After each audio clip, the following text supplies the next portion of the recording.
vous avez des questions, n'hésitez pas. Julie, Titi, vous allez venir avec moi pour mettre plus un hydro-rétenteur en hydro. Dépêche-toi. Allez, comment? Allez, viens.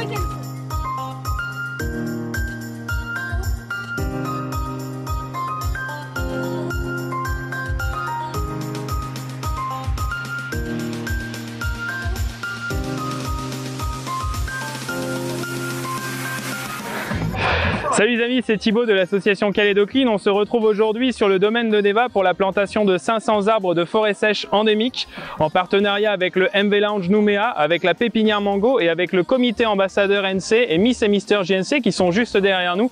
Donc là, on est une soixantaine de personnes à participer aujourd'hui pour être au chevet de la forêt et faire renaître cette forêt endémique avec des espèces très particulières, remarquables, qui sont aujourd'hui parfois menacées d'extinction. Et donc voilà, on a déjà planté 8000 arbres depuis 4 ans sur cette zone en partenariat avec des entreprises, des institutions et bien sûr d'autres associations. Et on poursuit le travail sur cette zone pour continuer de relier les espaces forestiers entre eux et créer ce qu'on appelle des corridors écologiques où justement on va pouvoir faire revenir la faune, notamment les oiseaux, mais aussi tous les insectes pollinisateurs pour qu'ils participent à la régénération de cette forêt qui, rappelons-le quand même, est inscrite au patrimoine mondial de l'UNESCO puisqu'il n'y a pas que le lagon mais également la zone côtière avec la forêt qui est également classée et donc il faut impérativement la préserver et la restaurer au passage pour notamment pouvoir permettre aux milliers de visiteurs qui visitent chaque année le domaine de pouvoir justement contempler cette flore qui fait notre fierté et notre identité.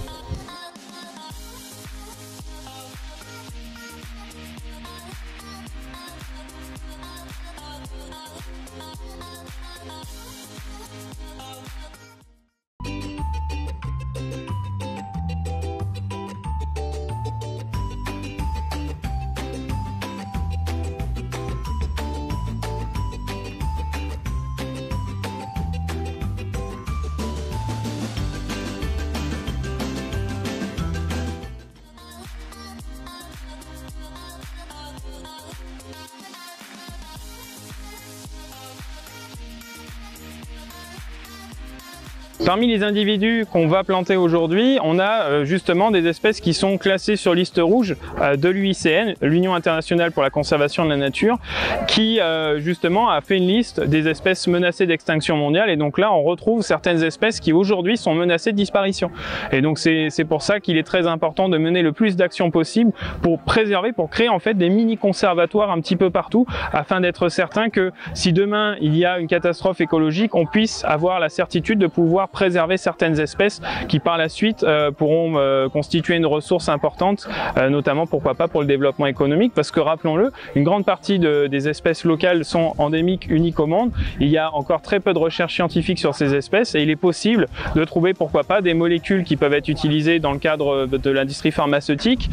Ça peut être également des propriétés d'essence, des propriétés de bois, ça peut être aussi les propriétés au niveau de l'intégrité des sols, c'est-à-dire des champignons. Il peut y avoir voilà, tout un tas de choses, tout un tas d'exploitations, mais avant tout, surtout, l'objectif c'est de protéger le vivant, surtout ces espèces particulières qui constituent notre identité. Ouais, pour ambassadeur NCI,